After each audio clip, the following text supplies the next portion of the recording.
뉴질랜드의 앤디 폴디라는 여자가 노력하지도 않고 또한 인생을 되는 대로 살아갔습니다. 젊은 시절에는 호스티스를 일하고 또 나이가 들어서는 트럭 운전을 하면서 아주 거칠게 또 억세게 그렇게 살아갔습니다. 그러던 어느 날 그가 하나님의 말씀을 묵상하는데 이사야서를 말씀을 묵상하다가 이사야서 35장 1절에 나와 있는 구절을 읽게 되었습니다. 광야와 메마른 땅이 기뻐하며 사막이 백합화 같이 피어 즐거워하리라 라는, 이 사막에서 꽃이 피어나리라 라는 그 말씀을 읽는 순간에 이 여성에게, 이 폴드에게 그 마음속에 하나님께서 나에게 주시는 비전이 있구나, 이 사막에 꽃이 피어나게 해야 되겠다라는, 인간이 생각할 때는 도저히 상상할 수 없는 그 비전을 말씀을 통해서 품게 되었습니다. 그리고 그는 그 말씀의 확신을 가지고 그는 사막에 꽃을 피우겠다고 사하라 사막을 이제 다니면서 꽃을 연구하게 되었습니다. 아프리카의 여러 나라를 다니면서 수년간 사막에 어떻게 꽃을 피우고 또한 그곳에 곡식을 심어서 열매를 맺을지를 연구하면서 또한 도와줄 사람을 찾아서 헤매었습니다. 사막에 꽃을 피우겠다고 돌아다니는 그녀를 보고 그 현지인들은 미친 여자라고 비웃었습니다. 그러나 그는 하나님께 기도합니다. 하나님, 저에게 성경을 통해서 주신 이 말씀 저를 통해서 이루실 줄 믿습니다. 그리고 열심히 연구한 결과 마침내 풍성한 결실을 맺게 되었습니다. 몇천 년 동안 사막에서 정말 그 열매라곤 나무라곤 찾아볼 수 없는 그 사하라 사막에 그녀는 나무를 심고 또한 빵의 재료인 밀을 심어서 그 밀을 거두는 놀라운 역사를 이루게 되었다는 것입니다. 하나님께서는 저와 여러분들에게 꿈을 주십니다. 그리고 그 꿈을 하나님이 직접 여러분들 통해서 이루시기를 원하신다는 것입니다. 하나님께서 주신 비전을 갖고 나갈 때 어떠한 어려움과 환난이 있을지라도 하나님께서 그 환난 가운데 함께 계시면 그 비전이 하나님을 통해서 이루어질 줄 믿습니다.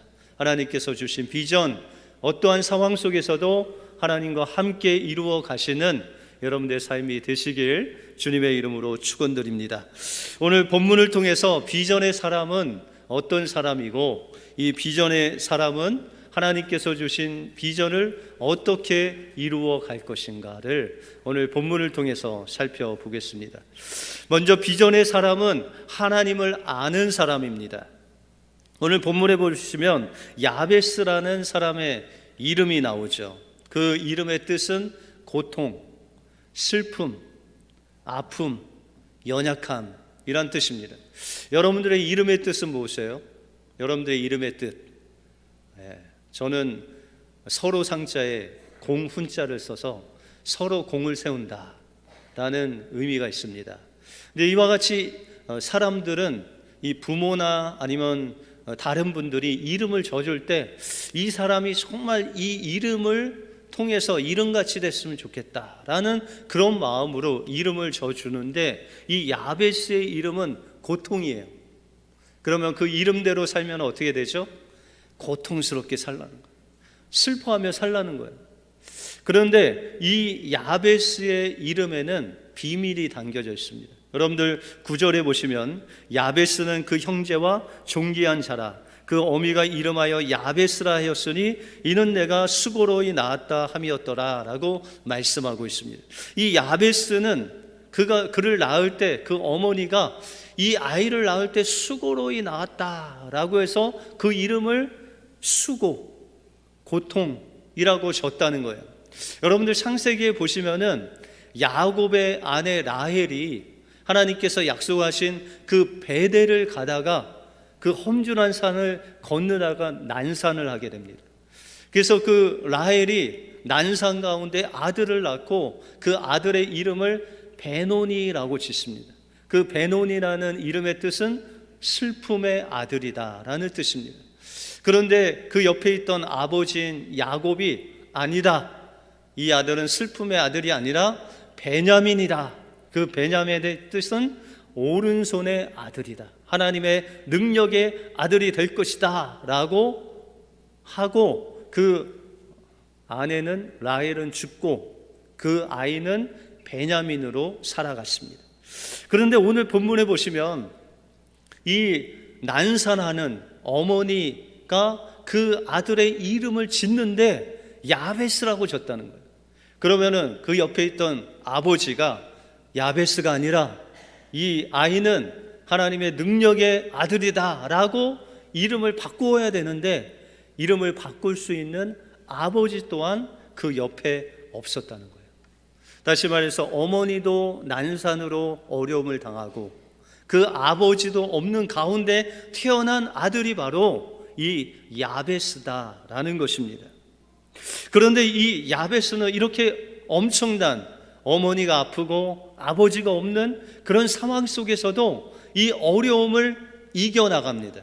어떻게 해요?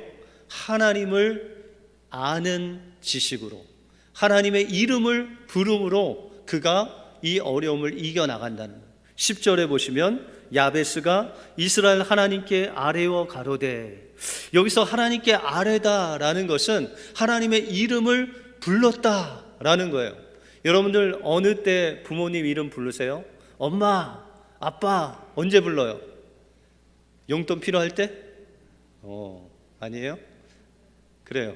그런데 이 야베스가 하나님의 이름을 불렀는데 그 야베스의 마음이 어떠냐면, 하나님, 저는 비록 어머니가 아픕니다, 아버지도 없습니다. 그러나 하나님이 나의 영원한 아버지십니다 라고 하면서 하나님의 도우심을 구했다는 거예요. 그때 10절에 보시니까, 후반절에 보니 주의 손으로 나를 도우사 나로 환난을 벗어나 근심이 없게 하소서라고 외쳤습니다. 여러분들, 야베스가 이렇게 하나님께 외치기를, 하나님을 환난의 현장에서 하나님의 도우심을 부르짖고 있는 거예요.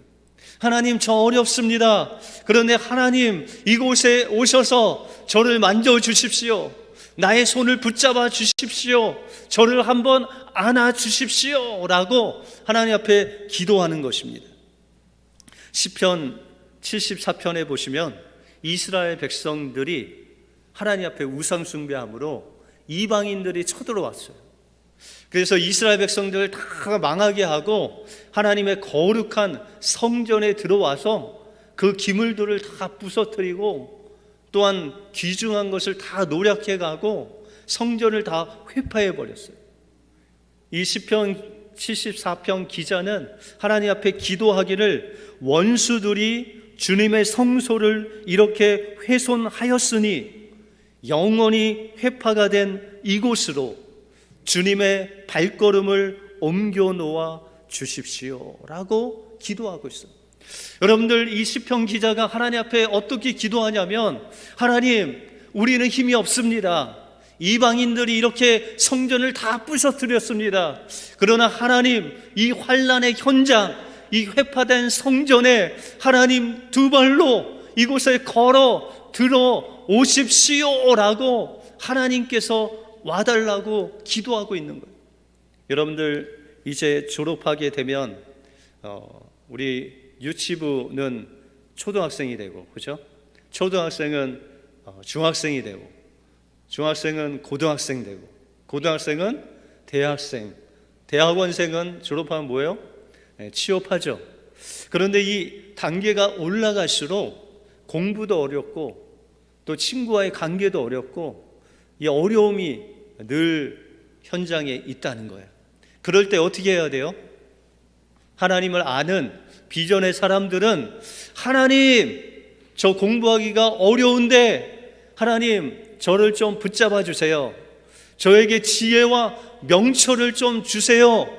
하나님, 저 좀 안아주세요 라고 기도하면 하나님께서 여러분들에게 오셔서 안아주시고 지혜를 주시고 명철을 주셔서 그 어려움을 이길 수 있는 능력을 여러분들에게 공급해 주신다는 것입니다. 이것이 바로 하나님을 아는 비전의 사람의 모습이다라고 말씀하고 있다는 것입니다. 그러므로 우리가 우리의 삶 속에서 어려움이 올 때, 공부가 어렵고 또한 삶이 어려울 때 하나님 앞에 부르짖는 우리 여러분들이 되시기 바랍니다. 그럴 때 주님께서는 그 현장에 함께 하셔서 여러분들의 손을 붙잡아 주시고 지혜를 주시고 여러분들을 안아주셔서 여러분이 어떠한 어려움 속에서도 비전의 사람으로 하나님을 아는 그 지식으로 인도해 주실 줄 믿습니다. 이 은혜가 여러분들 삶 속에 임하시기를 주님의 이름으로 축원드립니다. 다음으로 비전의 사람은 하나님이 주신 비전을 향해서 꿈꾸며 나가는 사람입니다.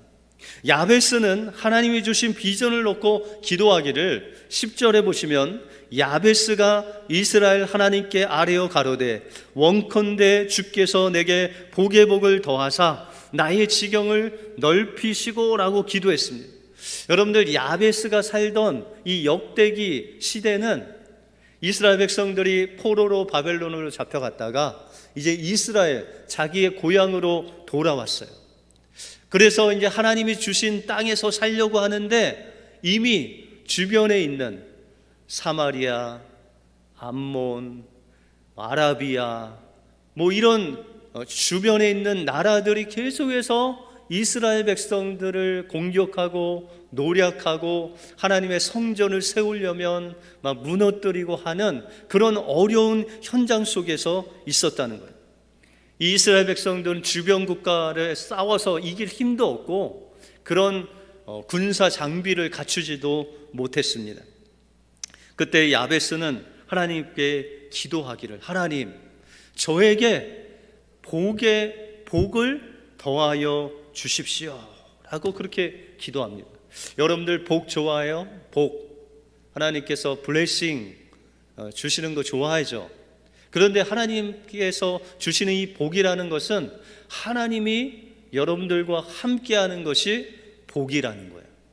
그래서 여호수아서에 보면 갈렙이라는 사람이 있었어요. 이 갈렙이라는 사람이 나이가 85세 85세 되신 우리 권사님들 계시지만 이 85세에 하나님께 구하기를, 하나님께서 그때에 가나안 땅을 정탐할 때 내게 보여주신 그 땅을 주십시오라고 여호수아에게 이야기합니다. 그 땅은 어느 땅이냐면 헤브론 땅이었어요. 헤브론 땅은 이런 산지, 높은 산지에 견고한 성이 있고 그 안에는 거인들이 살았어요. 막 키가 2m가 넘고 2m 35 뭐 이런 거인들이 살았어요. 도저히 그 견고한 성을 무너뜨릴 수 없는 그런 곳이 바로 헤브론 땅이었어요. 그런데 이 갈렙이 나이가 85세인데도 불구하고 하나님 앞에 하나님께서 약속하신, 저에게 주시겠다 하신 저 헤브론 땅을 주십시오라고 그렇게 말합니다. 그러면서 그가 고백하기를, 하나님께서 나에게 힘 주시고 하나님께서 함께 하시면 제가 저 땅을 정복할 수 있습니다 라고 그렇게 이야기를 합니다. 여러분들, 우리의 삶 속에 어떠한 어려운 비전이 있고 어떠한 꿈이 있을지라도, 그것이 그 꿈을 이루는데 어려울지라도 누가 계시면은 이룰 수 있어요? 그 꿈을 하나님께서 함께 하시면 이룰 수 있다는. 제가 이번에 저희 딸도 졸업하는데 그 졸업 사진을 쭉 보니까 거기에 자기의 미래 꿈을 다 적어놨더라고요. 어떤 아이는 셰프, 어떤 아이는 로이어, 어떤 아이는 닥터, 어떤 아이는 디자이너, 막 이렇게 꿈을 적어놨더라고요. 여러분들 졸업장에는 그거 없었죠. 근데 요새는 그렇게 자기 꿈도 적어놓고 그러더라고요. 그런데 그 꿈을 이룰 때 이 세상이 만만치 않죠. 그 꿈을 이루기 위해서는 공부도 열심히 해야 되고 또 여러 가지로 준비해야 되고 때로는 시간 싸움을 해야 되고, 때로는 물질이 없어서 학비를 많이 내야 되는데 그것을 벌어야 되고, 이런 엄청난 어려움 가운데 꿈을 이루어 간다는 거예요. 그런데 그 꿈은 우리의 힘으로는 스스로 이룰 수 없다는 거예요. 누가 함께 하셔야 돼요? 하나님이 함께 하시면 그 꿈을 하나님이 이루어지게 하신다는 거예요. 그래서 야베스는 기도하기를 10절 후반부에 보시면, 주의 손으로 나를 도우사 나로 환난을 벗어나 근심이 없게 하옵소서 하였더니 하나님이 구하는 것을 허락하셨다라고 말씀하고 있습니다. 여러분들, 이 환난, 우리가 비전을 이루기 위해서, 꿈을 이루기 위해서 때로는 우리에게 환난이 있다는 거예요.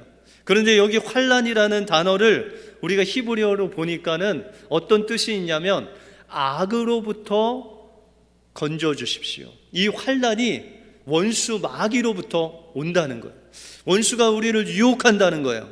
그러면 우리가 주기도문을 외우죠. 그죠? 주의 기도를 우리가 드리는데, 거기 맨 밑에 보시면은 우리를 시험에 들게 하지 마옵시고 다만 악에서 구하옵소서라는 기도 제목이 나와요. 그러면 악에서 이기는 그 비결은 뭘까요? 하나님, 우리가 세상의 방식으로, 세상의 방법으로 사는 것이 아니라 하나님의 방법으로 살게 주십시오 라는 뜻이에요.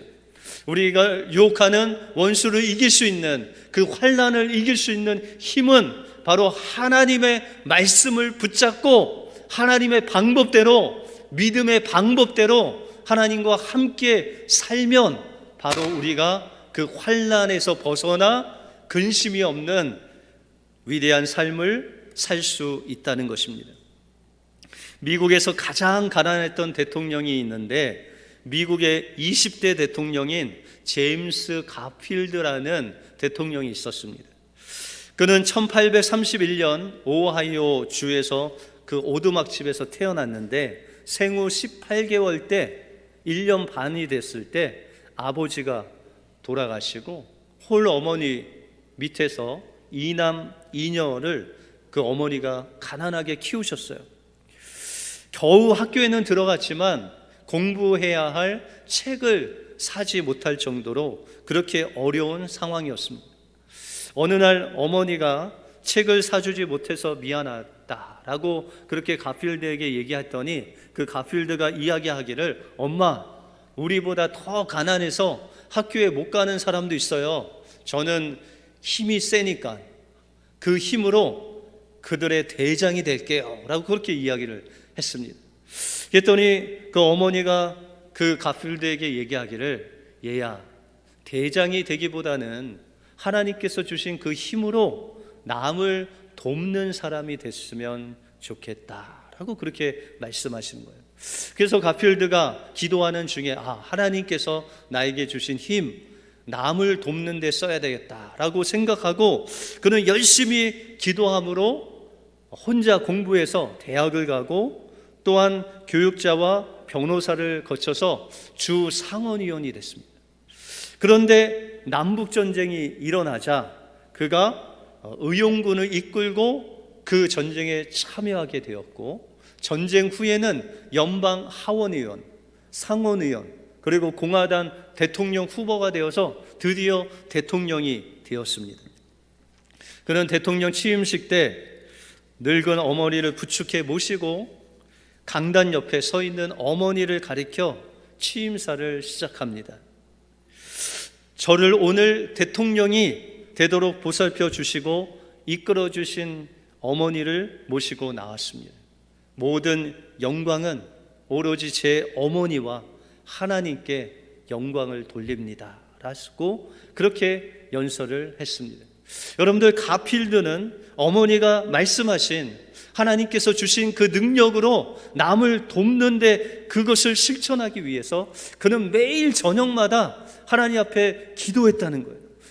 하나님이 주신 이 남을 돕는 일을, 그 비전을 하나님의 힘으로 이루게 하소서라고 밤마다 하나님 앞에 그 비전을 위해서 기도했을 때, 그는 그의 삶 속에 노예 해방을 앞장섰고, 늘 다른 사람을 돕는 하나님이 주신 비전을 이루는 사람이 되었다는 것입니다. 오늘 졸업하는 여러분들 또한 하나님께서 비전을 주신 하나님의 일꾼입니다. 가필드 대통령에게 주셨던 그 비전, 야베스에게 주셨던 그 비전이 여러분들에게 또한 있습니다. 이 비전을 이루는 사람은 어떠한 어려움 속에서도 하나님의 이름을 구하고 하나님의 도움을 구하는 사람입니다. 그럴 때 하나님께서 여러분들의 손을 붙잡아 주시고 여러분들을 안아 주실 때 하나님께서 그 비전을 이루게 하십니다. 또한 비전의 사람은 하나님이 주신 꿈을 잃지 아니하고 매일매일 하나님 앞에 기도하는 사람입니다. 그리고 그 어떠한 환난 가운데서도 하나님의 사명을 감당하며 나갈 때 하나님께서는 여러분들 통해서 이웃을 도와주고 이웃을 사랑하고 또한 이 미국 땅을 변화시키는 귀한 하나님의 사람으로 세워주실 줄 믿습니다. 이 은혜가 오늘 졸업하는 모든 우리 학생들과 우리 은혜교회 모든 성도들에게 임하시길 주님의 이름으로 축원드립니다. 기도하겠습니다.